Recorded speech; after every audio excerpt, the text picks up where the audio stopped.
नमस्कार दोस्तों, नमः शिवाय। जीवन ज्योति चैनल में आप सभी का हार्दिक स्वागत करती हूँ। दोस्तों, आज का वीडियो होगा भादो मास शुक्ल पक्ष की परिवर्तनी एकादशी के विषय पर। भादो मास शुक्ल पक्ष की एकादशी को परिवर्तनी एकादशी के नाम से जाना जाता है और इसे डोल ग्यारस के नाम से भी जाना जाता है तथा जल झूलनी एकादशी भी इसे कहते हैं। इस वर्ष 2023 में इस बात को लेकर बहुत ही ज्यादा दुविधा की स्थिति बनी हुई है कि यह व्रत 25 सितंबर को रखा जाएगा या फिर 26 सितंबर को। ये सारे कंफ्यूजन दूर होंगे। तिथि कब से प्रारंभ हो रही है, कब समाप्त हो रही है, किस दिन व्रत रखना उचित होगा, 25 को या 26 को, ये सारी बातें क्लियर होंगी और इसका कारण भी मैं बताऊंगी कि क्यों इस दिन व्रत रखना शुभ होगा। वामन द्वादशी का व्रत किस दिन रखा जाएगा, पारण कब किया जाएगा, सारी बातें कारण सहित बताऊंगी और आप लोग बिल्कुल भी इस बात को लेकर कंफ्यूज न रहें कि व्रत किस दिन धारण करना है। इस वीडियो को आप पूरी तरह से देख लें और समझ लें और उसी हिसाब से उसी अनुसार आप लोग व्रत धारण करें। साथ में पूजा की विधि भी आप लोग जानेंगे, जैसा कि प्रत्येक एकादशी में पूजा विधि एक ही समान होती है और वामन द्वादशी का व्रत कब रखा जाएगा यह भी इस वीडियो में मैं क्लियर करूंगी। तो सारी बातों की जानकारी के लिए वीडियो को पूरा देखिएगा। वीडियो पसंद आता है तो इसे एक लाइक जरूर कीजिएगा। चैनल पे पहली बार हैं तो चैनल को सब्सक्राइब कीजिएगा। कमेंट बॉक्स में ओम नमो भगवते वासुदेवाय अवश्य लिखिएगा। दोस्तों, भादो मास शुक्ल पक्ष की जो एकादशी है ये बहुत ही महत्वपूर्ण एकादशी है। इसे परिवर्तनी एकादशी के नाम से जाना जाता है।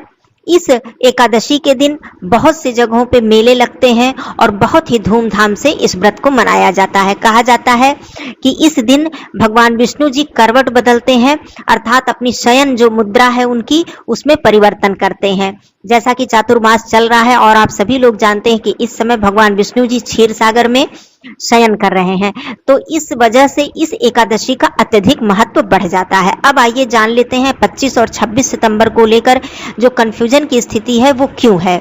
सबसे पहले मैं बता दूं कि एकादशी तिथि जो प्रारंभ हो रही है वो 25 सितंबर दिन है, सोमवार, और इस दिन सुबह 7:55 पर ये एकादशी तिथि प्रारंभ हो रही है। अब आप लोग इस बात को समझ लें, जो भी मेरे भाई बहन एकादशी का व्रत धारण करते आ रहे हैं तो वो ये जानते होंगे कि कभी भी दशमी युक्त एकादशी धारण नहीं की जाती है। जिस एकादशी को दशमी स्पर्श कर लेती है, दशमी मिश्रित एकादशी जो होती है, उसे कभी भी धारण नहीं करना चाहिए। हमेशा द्वादशी युक्त एकादशी को ही धारण करना चाहिए। वैसे मैं व्रत की एकादशी की यदि मैं बात करूं, तिथि तो हम सबको 7:55 के बाद प्राप्त हो रही है, लेकिन जैसा कि आप सब लोग जानते होंगे कि ज्योतिष में कभी भी घड़ी का जो समय होता है 12 बज गया, 1 बज गया, इस तरह से टाइम को लेकर तिथि को मान्य नहीं किया जाता है। हमेशा सूर्योदय और सूर्यास्त को ही लेकर तिथि को मान्य किया जाता है। तो कहने का अर्थ है कि 25 सितंबर दिन सोमवार को जब सूर्योदय हो रहा है, मैं बिल्कुल सरल शब्दों में बताऊं कि जब सूर्योदय हो रहा है तो उस समय दशमी तिथि है, क्योंकि 7:55 पर एकादशी प्रारंभ हो रही है, तो उस समय दशमी तिथि है। कहने का मतलब सोमवार की जो एकादशी है वो दशमी युक्त एकादशी है, दशमी मिश्रित एकादशी है। किसी भी दृष्टि से देखा जाए तो यह एकादशी व्रत धारण करने के लिए बिल्कुल भी उचित नहीं है।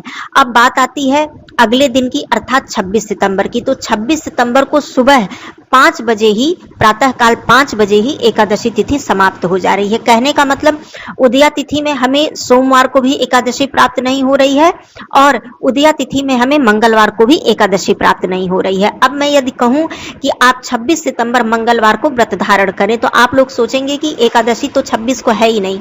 ये मैं मानती हूं कि एकादशी नहीं है। इस बार मैं बात करूं तो सत्यता यही है कि इस वर्ष एकादशी तिथि जो है, खास करके परिवर्तनी एकादशी की मैं जो बात कर रही हूं, भादो मास शुक्ल पक्ष की परिवर्तनी एकादशी व्रत के लिए एकादशी नहीं है, एकादशी का क्षय है। क्योंकि ज्योतिष के अनुसार जब उदया तिथि में एकादशी हमें प्राप्त नहीं हो रही है तो एकादशी तिथि का क्षय माना जाता है। इस तरह की स्थिति जब बनती है। अब बात आती है वामन द्वादशी की। आप सभी लोग जानते हैं कि भादो मास शुक्ल पक्ष की द्वादशी को वामन द्वादशी का व्रत धारण किया जाता है। इस दिन भगवान विष्णु जी की वामन अवतार की पूजा अर्चना की जाती है। वामन द्वादशी की कथा का श्रवण किया जाता है और यह वामन द्वादशी बहुत ही विधि विधान से भक्तजन इसका व्रत धारण करते हैं। बहुत से भक्तजन इसको निर्जला भी धारण करते हैं और बहुत से भक्तजन 12 बजे तक इसको निर्जला धारण करके दान इत्यादि करने के बाद, पूजन अर्चन करने के बाद फलाहार करते हैं। तो वामन द्वादशी का व्रत भी बहुत महत्वपूर्ण है। यह भी विष्णु भगवान जी का ही व्रत है, उनके वामन अवतार की पूजा की जाती है।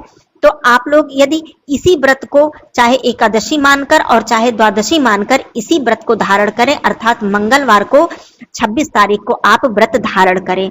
25 सितंबर को व्रत न धारण करें। ये मैं अवश्य कहूंगी कि एकादशी है, उस दिन आप एकादशी के नियमों का पालन अवश्य कर लें, अर्थात चावल का सेवन न करें, लहसुन प्याज का सेवन न करें, तामसिक भोजन न खाएं और विधि विधान से भगवान विष्णु जी की पूजा कर लें। लेकिन यह दशमी मिश्रित एकादशी है, तो आप लोग इसको धारण न करें। मेरी दृष्टिकोण से यही उचित है और मैंने इसका कारण भी आप लोगों को बता दिया। इस दिन माँ तुलसी जी की पूजा अर्चना कर लें, तुलसी जी में जल अर्पित न करें। कहने का मतलब जो एकादशी का सारा नियम है जो हम लोग करते हैं व्रत के दौरान, उसी नियम का आप पालन करें, क्योंकि एकादशी तिथि है लेकिन मिश्रित है, दशमी मिश्रित है, तो इसलिए मैं व्रत धारण करने के लिए मना कर रही हूँ। और जब आप 26 सितंबर को व्रत धारण करेंगे तो आपको वामन द्वादशी के व्रत का भी संपूर्ण फल प्राप्त होगा। यदि आप अपनी दृष्टि से इसे एकादशी समझकर भी धारण करते हैं तब भी ये शुभ फल आपको प्रदान करेगा। तो एक ही दिन आपको व्रत धारण करके दोनों ही तिथियों का फल आपको प्राप्त हो जाएगा। अब द्वादशी तिथि समाप्त हो रही है। 27 सितंबर दिन बुधवार को प्रातःकाल 1:45 पर, अर्थात जब सूर्योदय होगा तो त्रयोदशी तिथि आपको मिलेगी और उस त्रयोदशी तिथि में आप वामन द्वादशी व्रत का पारण कीजिएगा, दान कीजिएगा। विधि विधान से जिस तरह से आप एकादशी व्रत का पालन करते हैं, जिस तरह से दान इत्यादि करके, सात्विक भोजन करके आप लोग एकादशी व्रत का पारण कीजिएगा। हो सके तो इस दिन ब्राह्मण को भोजन अवश्य करा दीजिएगा। बहुत ही उत्तम फल की प्राप्ति होती है वामन द्वादशी के पारण में ब्राह्मण को भोजन कराने से। तो जहां तक जो तुलसी पत्र तोड़ने की बात है, तुलसी पूजन की बात है, भगवान विष्णु जी की पूजा की बात है, ये सारी विधि उसी तरह आप लोग कीजिएगा।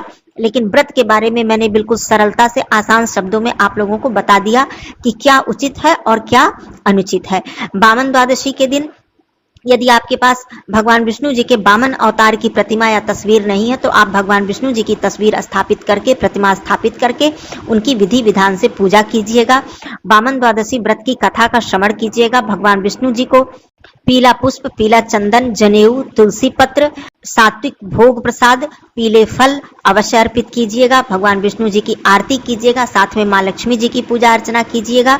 तो इस तरह से आप विधि विधान से पूजन अर्चन करने के बाद संध्या के समय फिर से स्नान आदि करके भगवान विष्णु जी को भोग अर्पित कीजिएगा, उनकी आरती कीजिएगा। संध्या के समय एक दीपक प्रज्वलित करके भगवान विष्णु जी, माँ लक्ष्मी जी के समक्ष अवश्य ही रखिएगा।